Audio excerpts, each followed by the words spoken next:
So S1 and S2, they are capable of raising some exception. Now you consider two cases. First case is exception raised. That is, exception has occurred.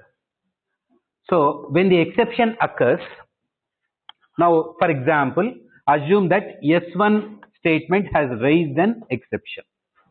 Now you tell me the flow of statements that are going to execute. So first S1 gets executed. So now an exception has been raised. So whenever an exception occurs, the remaining statements in the try block, they won't get executed. So generally what happens, if we don't provide exception handler, so by default, whenever an exception occurs, so that statement will be executed, and if it raises an exception, there itself the program exits. The program execution comes to an end, and again you can see the command prompt. So S2 won't get executed. Now what happens, whenever an exception is raised, so we go to the respective exception handler. So this is the block, or this is the class wherein you have written the handler for this exception. So these statements will be executed. S3 and S4 will be executed. All the statements in the exception handler code. Next, what is this? See, now if the exception occurs, we will enter into the exception block. If the exception does not occur, so we will come to the else block. So that is the logic that will be used by the Python. So because exception has occurred, so S5 and S6 statements which are enclosed or which are associated with this else block will not get executed. Now we will come to, what about this finally?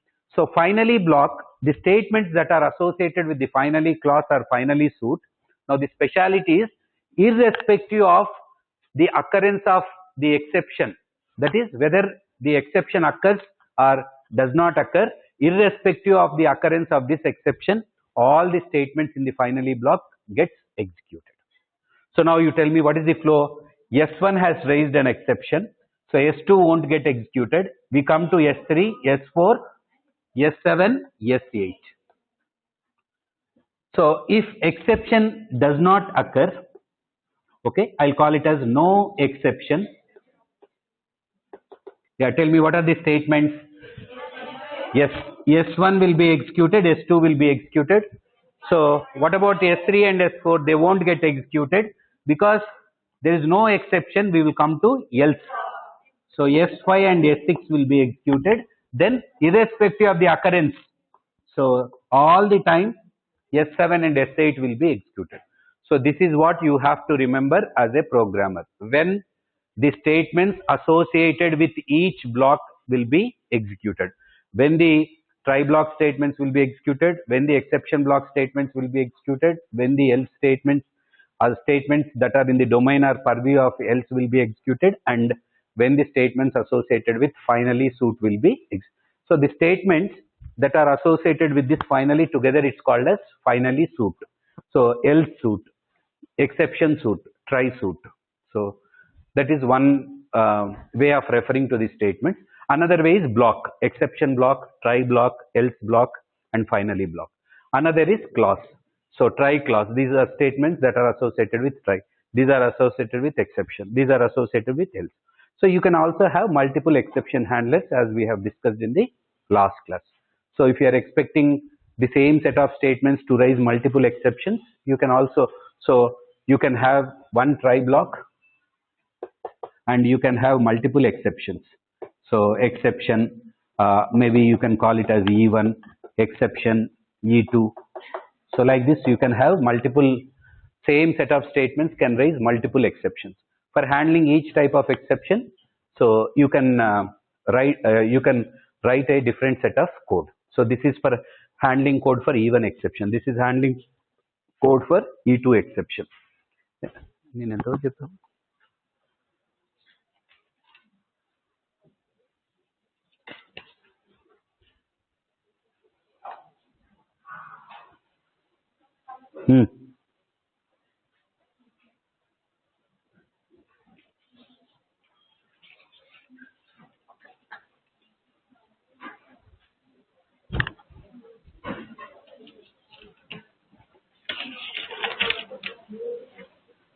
handling multiple exceptions చెప్పామా?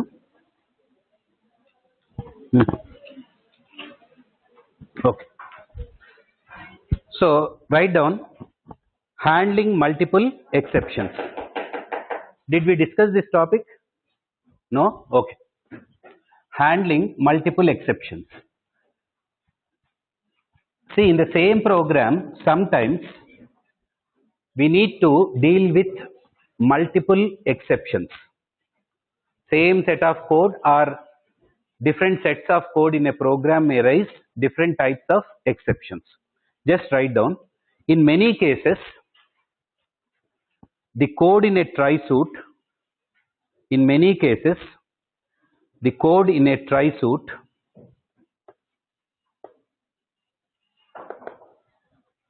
yeah.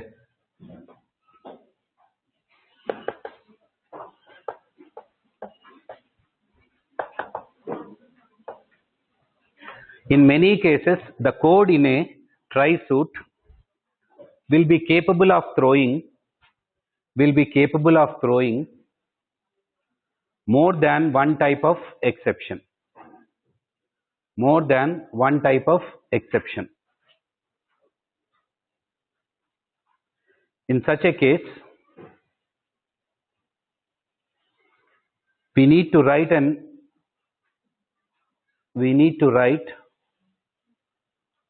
except clause. We need to write an except clause for each type of exception. For each type of exception that we want to handle.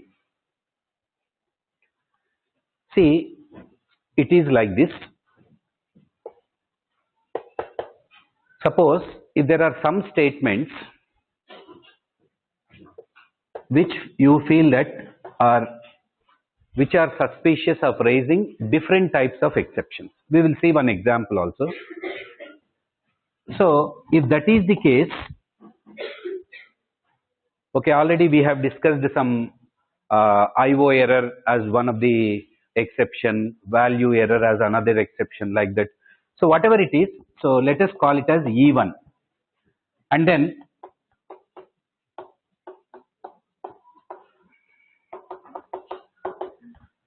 so like this, you can have multiple exceptions handlers in the same program. Now, what is the purpose of this? Purpose of having this multiple handlers? So, for example, S1 assume that during the execution of S1 statement, no exception was raised, but during the execution of S2, it has raised an exception called E1, just some generic exception E1. So, if that is the case, then what happens is, so whenever this exception is raised, now, so your compiler would search for an exception handler which can handle E1 type of exception.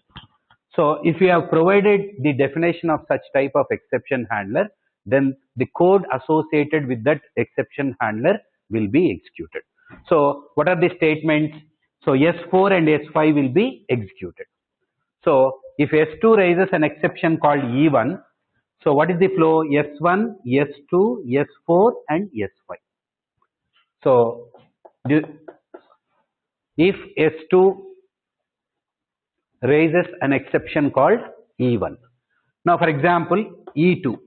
Assume that S1 has raised an exception called E2. So, first S1, so S2, S3.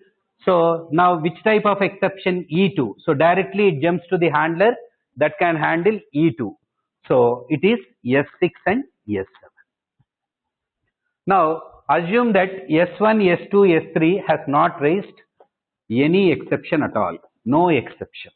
Then only S1, S2 and S3. Now, if you have included some statements like, so finally,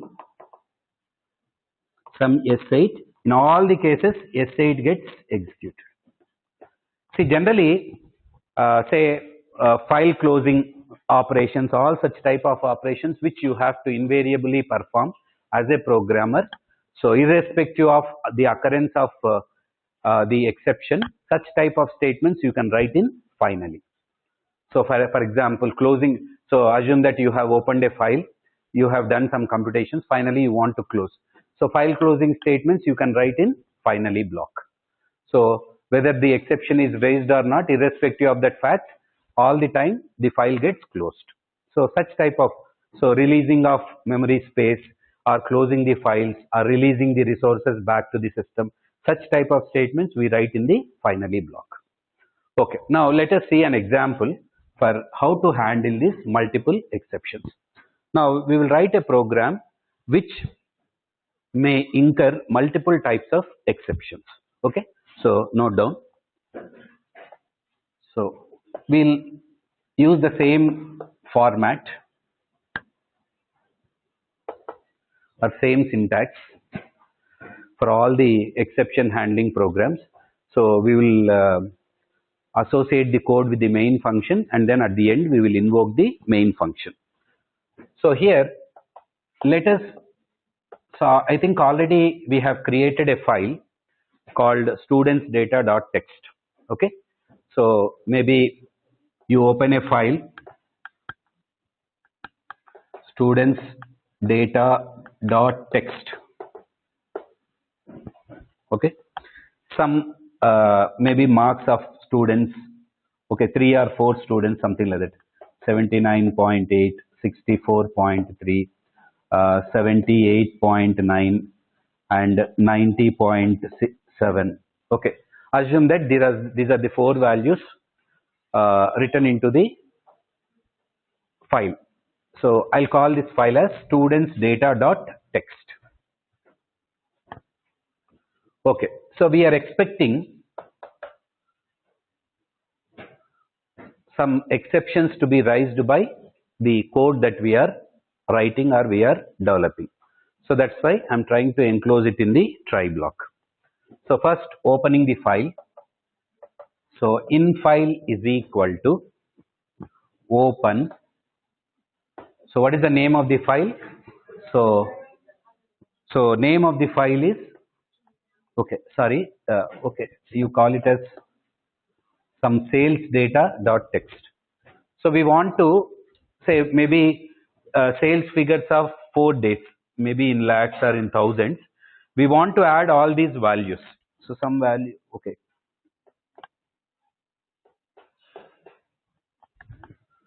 So you call it as sales underscore data.txt, sales underscore data.txt. So in which mode do we need to open it? In read mode. So it's an already existing file. If it is not existing, you need to create. So just open it in the notepad, you new file with this name sales.data.txt. So store this data and close it. So file with that name will be created in your current working directory. Okay, after that, for line in, so we need to read line by line from this file. So each line consists of a floating point value. Okay, so what I am doing is amount is equal to, so first convert this data into float, because when you read line by line from the file, it will be written as a string. It will be written as a string. So this, so written as a string means it will be written like this. From this string, I want to extract the floating point value. So this is the, so when you say float string, the floating point value that is embedded in this string will be extracted, and that floating point value will be written. Okay, 79.87 floating point value will be written, which we are storing in amount. Now next what we are doing is we are adding it to total. So total is equal to total plus amount. So simply you can write total plus is equal to amount, or if you want you can write total is equal to total plus amount. So after this, close the, after reading all the values, close the file, and then I want to display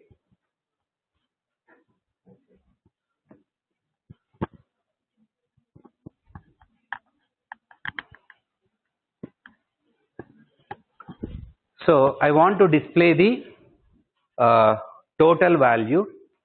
So print.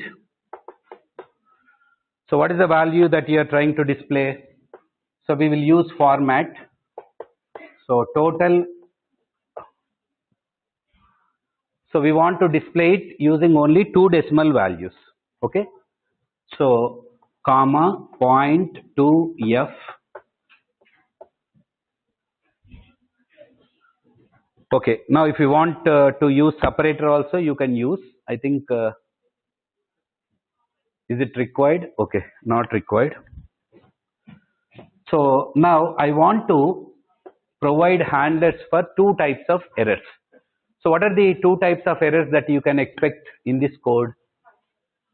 So first one is, suppose the file that you are trying to open, if it does not exist, then it raises IO error. Now another thing is, what you are trying to do, you are reading line by line from this file. So that each line is supposed to contain some numerical value. If it doesn't contain numerical value, then again it is going to raise an exception called value error. So these 2 types of exceptions now we need to, so for these 2 types of exceptions we need to write the handlers. So okay, so except IO error, both IO and E are capitals. So here I'll just display a message. So what is that? Error in opening the file. So or you can write file could not be opened. Next, what is the other type of error? Value error. V capital, E capital. So I have shared one document, one website in the morning. So there are around 11, 12, I think 12 different types of exceptions, predefined exceptions available in the Python. So just have a glance at all the types of exceptions. So now you tell me, when can this so in what situation this value error exception will be raised? So here now, for example, instead of this, suppose if some string is written instead of a numerical value. So when we say for line in file, so it returns hi message. So from this, when you are trying to extract a floating point value, does it contain any numerical value? No. So it does not contain any numerical value. That is, so from a string which is not containing any numerical value, if you use either int or float functions, so it raises an exception which is known as value error. Now, so when this value error is raised, so what is the message that you want to give? So print.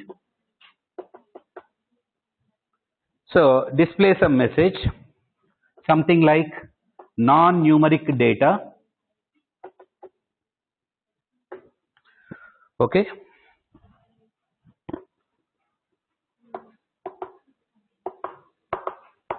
Some message to the user saying that, so when we try to read the data from the file, it returned non-numeric data. Okay.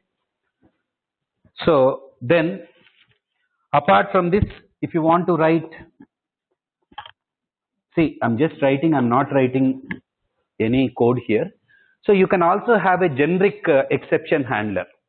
So if you are not sure that which type of exception is going to be raised. So now, other than IO error and value error, if any other exception occurs, how do you want to handle that also? If you want, you can write here.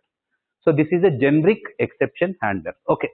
So in this program, so only 2 types of exceptions we can foresee. So we have written. Okay. So if you want except, you can write something like an error occurred, something like this. So after that, you invoke the main function. Invoke the main function. Give your attendance 1. sorry, 65.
Yeah, any doubts in the topics that we have discussed till now? Or I think yesterday one batch was trying to do some programs related to exceptions and files. If you have any doubts, you ask me.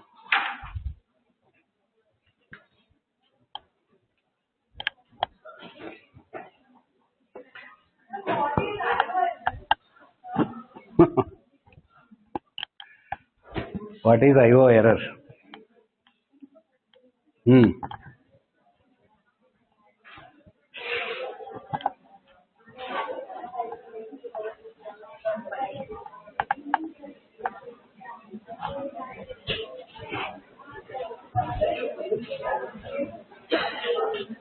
See, errors related to input and output is known as IO error.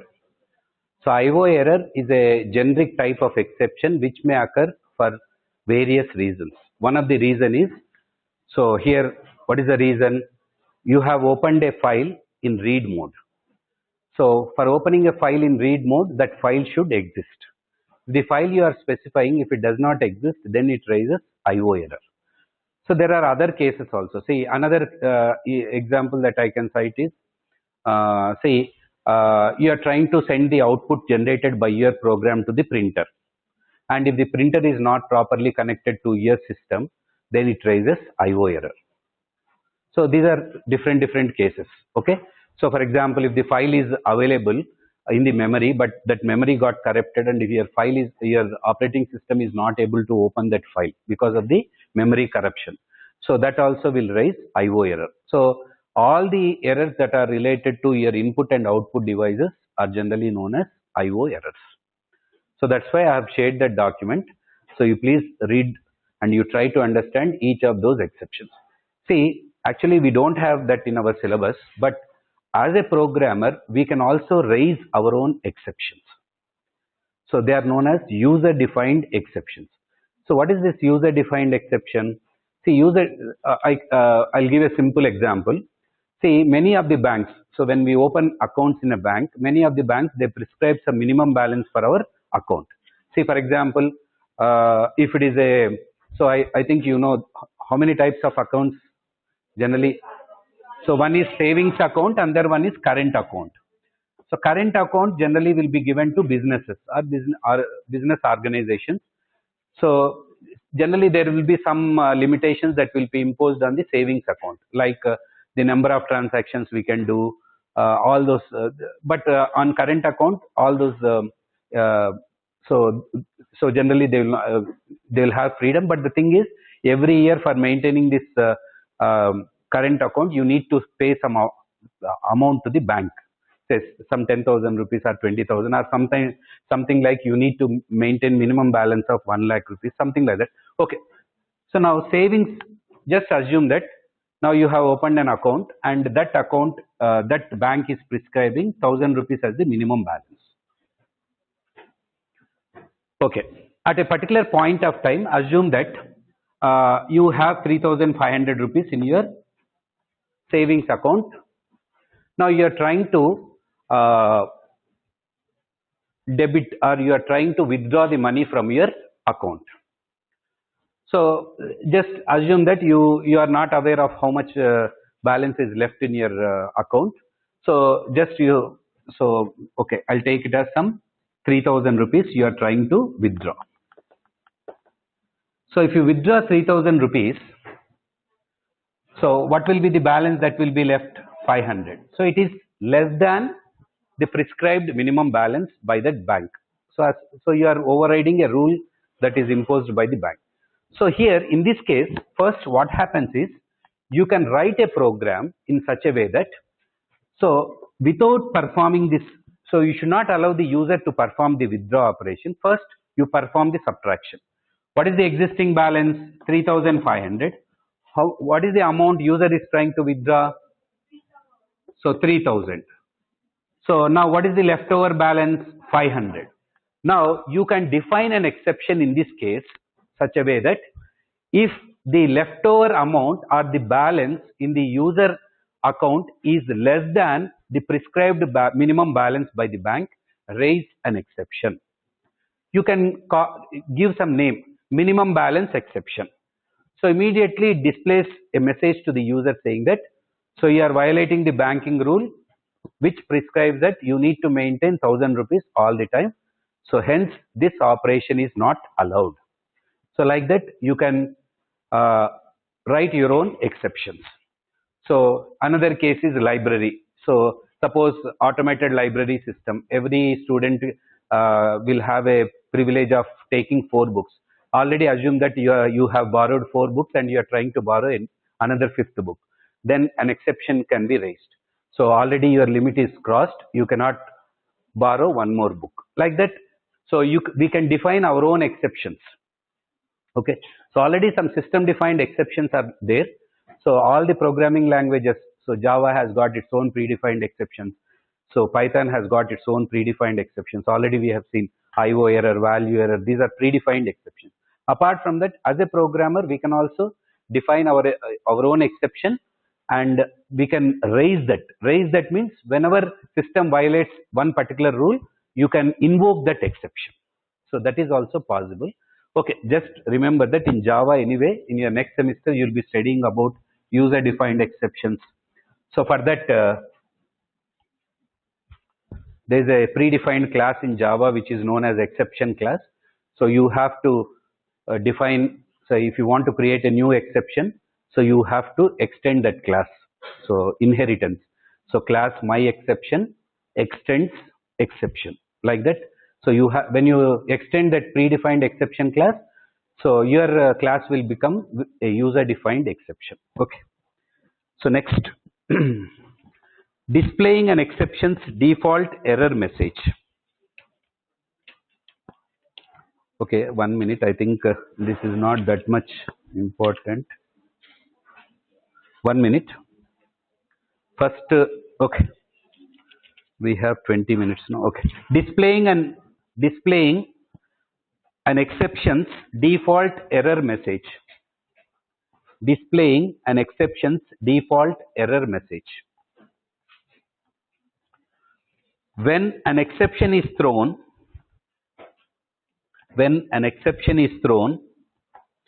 an object known as an exception object,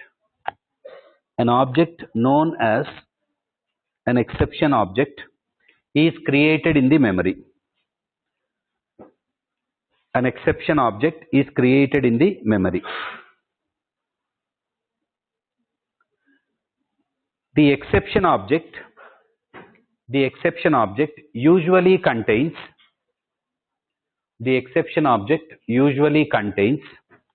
a default error message pertaining to the exception.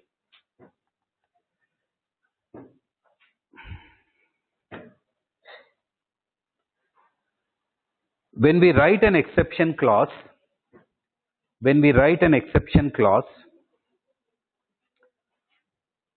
we can optionally assign the exception object. We can optionally assign the exception object to a variable as shown here. To a variable as shown here.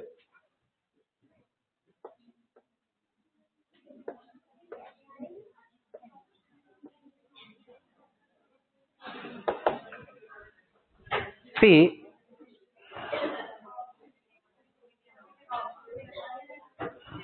what is it? We can optionally assign the exception object to a variable as shown here.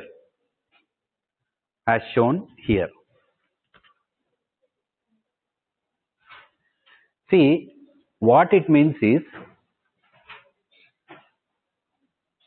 generally, whenever an exception is raised, all the information about the raised exception will be stored in an exception object, and that exception object will be given as input to this except clause.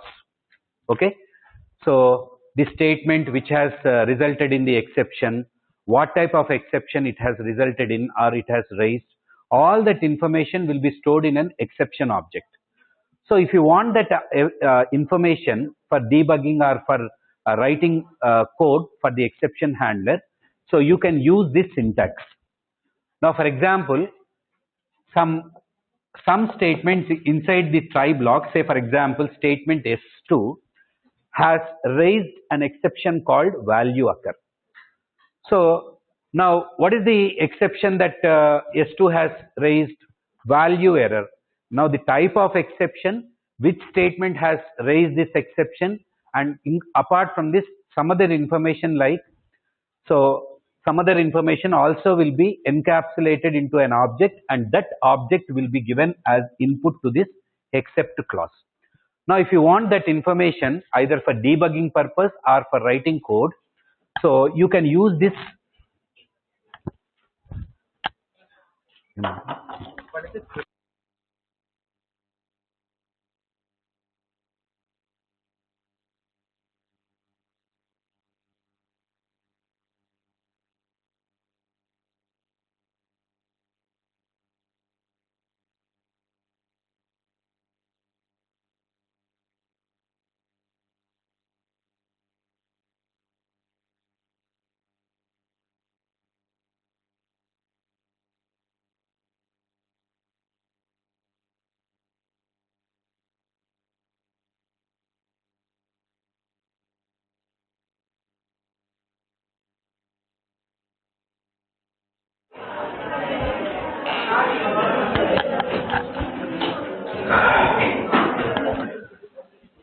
So, see, generally, when you want to hold all the information about the raised exception, so you can use this syntax. We will see one example how you can use this as clause. So, that is the object that is raised, which is holding all the information about the value error exception, now will be stored in a object variable, exception object variable called ERR.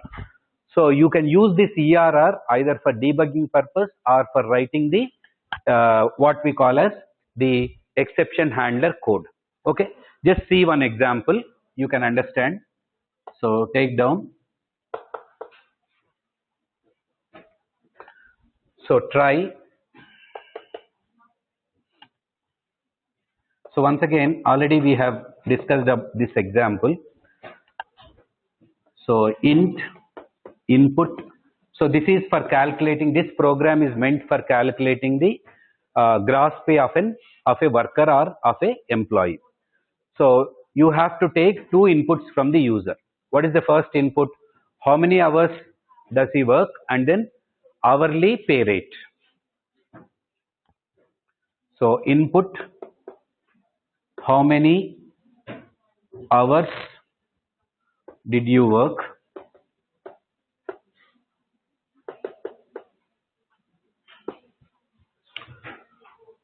So then another variable you take pay rate.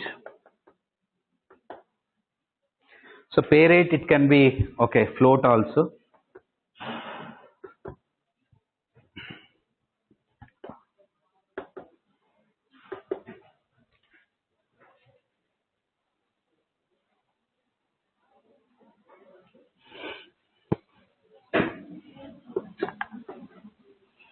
Enter your hourly pay.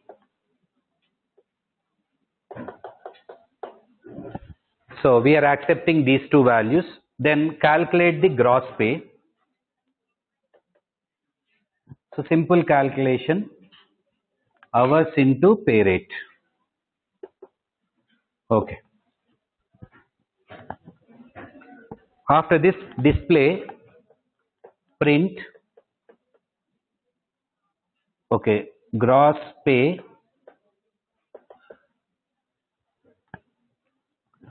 Okay, this is in rupees, so print rupees also. So you can use format. So what is the value that you are going to pay? Display. So gross pay. So this is, so 0.2f. So you can also have a separator. Okay. Now for try, you have to write or define the except block.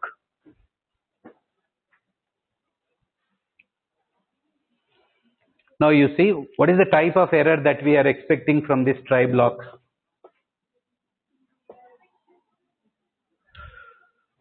So value error. So for example, so how many hours did you work? Suppose if user gives 40, that's well and good. But if he writes it as 40, then it raises an exception called value error. Now here, if you see, two statements can raise same type of error. So this input statement or this input statement. Now when we come to this statement, so I want to know which statement has raised the exception. So now you see, you write except value error as error.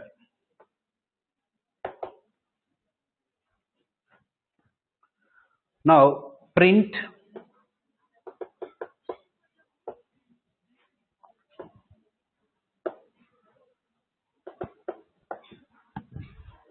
so what is the output that we are expecting from this program?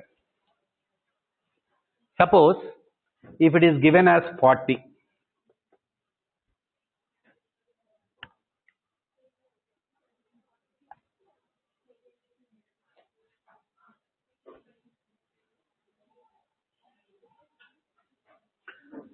so all the information about the exception that has been raised inside the try block will be stored in a exception object, and that exception object will be thrown to this except clause.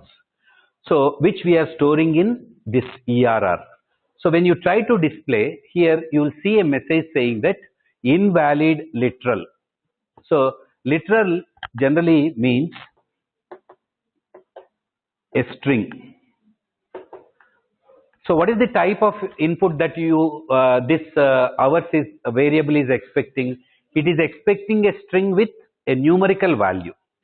So if you give a string without a numerical value like this as input, it raises an exception called value error. So which statement, say for example, this is 1, 2, 3. So here that information also. So invalid literal. So this is output by which statement? S3 statement. So all this information, line 3 has resulted in an exception which is incurred because of giving invalid literal or string as input. So that information you can see here. So all the information about the exception will be enclosed in a message, and that message will be saved in this ERR. So if you display this ERR using the print statement, all the information about that exception that has been raised inside this try block will be displayed. Okay, that you can see. So suppose if this line, if it raises exception, so this is line 4. So same message, this is also invalid literal, but which statement? S4 statement. So this information you can use for debugging purposes. So this is what is about default error message. So default error message means if you want to display some information about the exception that has occurred, now you have to use this. So what is the type of the exception and some, so this is, it is a user defined name. You can use any, so you can call it as error, whatever name you'd like to give, you can. So it's simply like a variable for the exception object. Okay, next, the else clause. So else clause,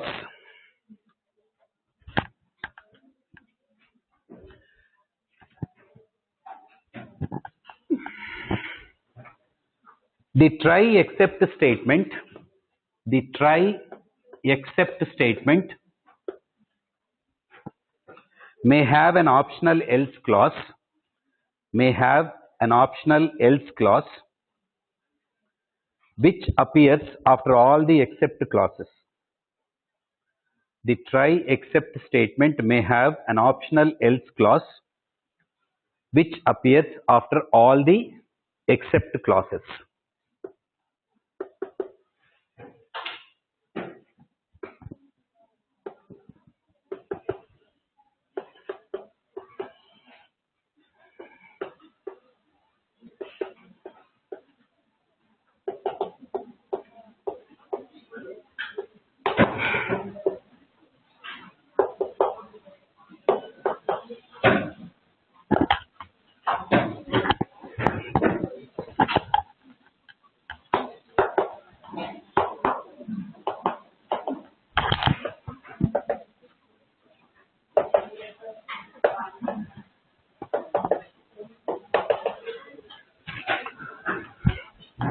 So write down this.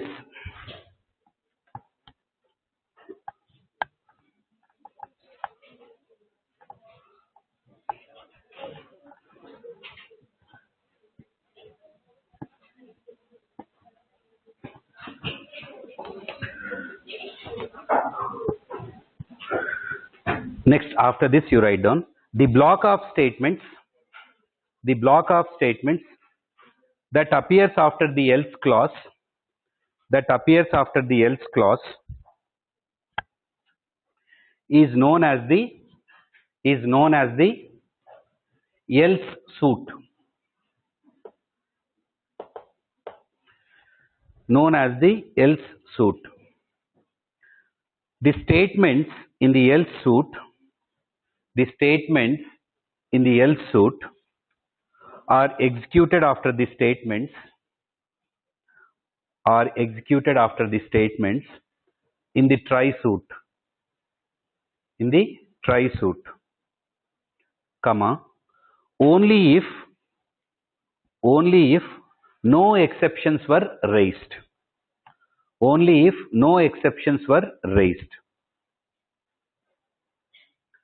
If an exception is raised, if an exception is raised, the else suit is skipped, the else suit is skipped.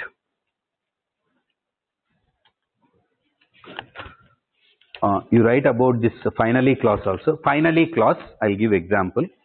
Finally clause, the try except statement, you write like this, the try except statement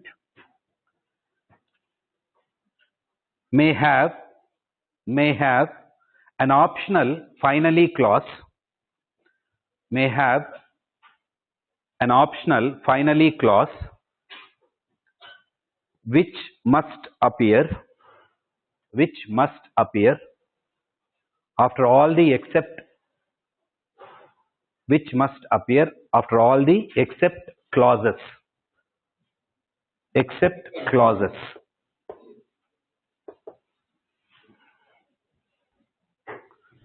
Next line, the block statements that appear after the finally clause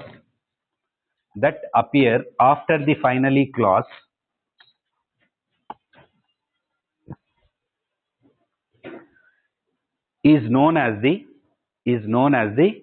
finally suit.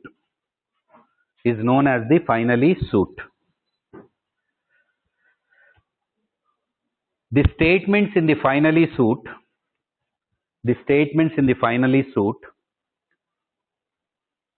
execute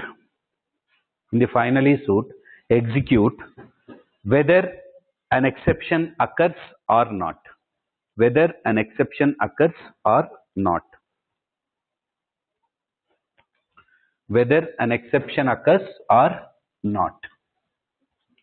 Okay, just tell me.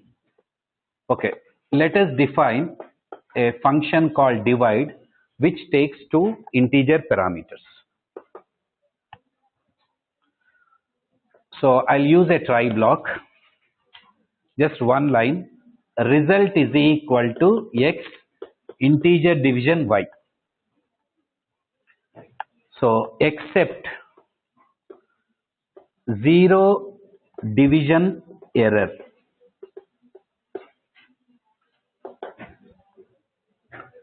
print